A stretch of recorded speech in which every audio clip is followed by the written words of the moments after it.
श्री स्वामी समर्थांचे अक्कलकोटमध्ये आगमन. श्री स्वामी समर्थ हे भगवान दत्तात्रयांचे अवतार आहेत. अक्कलकोट हे एक छोटे गाव आहे. श्री स्वामी इसवी सन 1856 अश्विन महिन्यात अक्कलकोटमध्ये बुधवार पेठेजवळ असलेल्या खंडोबा मंदिराच्या ओट्यावर येऊन बसले. त्यावेळी त्या रस्त्यावरून काही गुराखी चालले होते. त्यांना पाहून स्वामी म्हणाले, "काय हो, आम्ही तुमच्या गावात यावे का?" तेव्हा ते गुराखी म्हणाले, "नक्की या, आमच्या घरची भाजी भाकरी खा." पण श्री स्वामी गावात गेले नाहीत. उशाशी एक दगड घेऊन ते रात्रभर त्या ओट्यावरच झोपून राहिले. दुसऱ्या दिवशी सकाळी स्वामी आल्याचे वृत्त समजल्यावर पुराणिक वगैरे सर्व मंडळी त्यांना भेटावयास आली.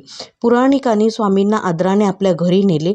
तेथे त्यांची पत्नी नीराबाई हिने त्यांचे स्वागत केले व बशीत लाडू आणून दिला. तो स्वामींनी खाल्ला. त्या उभय त्यांचे भाग्य उजळले. त्यानंतर स्वामी जवळच्या गणपती मंदिरात गेले. तेथेही स्वामींच्या दर्शनासाठी खूप गर्दी झाली. गावात एक साक्षात्कारी साधू आल्याचे वृत्त समजताच अक्कलकोटचे मालोजी राजे आपल्या दाजीबा भोसले या कारभाऱ्यासह स्वामींच्या दर्शनास आले. त्यांनी स्वामींना नारळ हार अर्पण केला आणि अत्यादराने वंदन केले. तेव्हा स्वामींनी त्यांना स्वहस्ते श्रीफळ दिले आणि हार कारभाऱ्याच्या गळ्यात घातला. आपल्याजवळ असणारे कापाय वस्त्र, भगवी वस्त्र स्वामींनी मालोजी राजांच्या अंगावर घातले. या कृतीने स्वामींनी जणू राजांना आपल्या कृपेचे वस्त्रच पांघरवले. अशा प्रकारे स्वामींच्या कृपाप्रसादाने मालोजी राजे आणि दाजीबा भोसले धन्य झाले.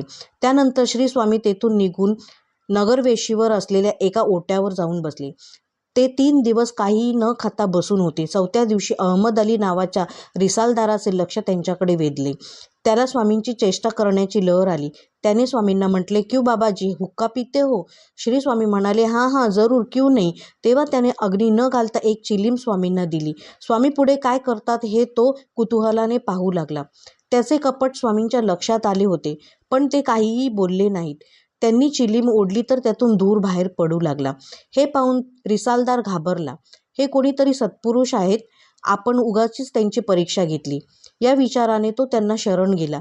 पटकन त्यांचे पाय धरले आणि स्वामींची क्षमा मागितली. त्याच्या मनात स्वामींबद्दल भक्तिभाव निर्माण झाला. श्री स्वामी समर्थ.